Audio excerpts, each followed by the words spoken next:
Слушай, голубь, голубиха, голубика, ты где вообще яйца отложила?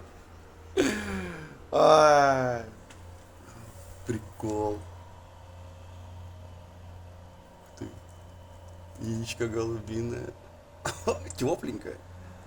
Охренеть. На тебе хату получше сделать. О, тебя подкармливают тут. А, это узбеки, пацаны, молодцы. Вот так вот. На догме даже новая жизнь зарождается.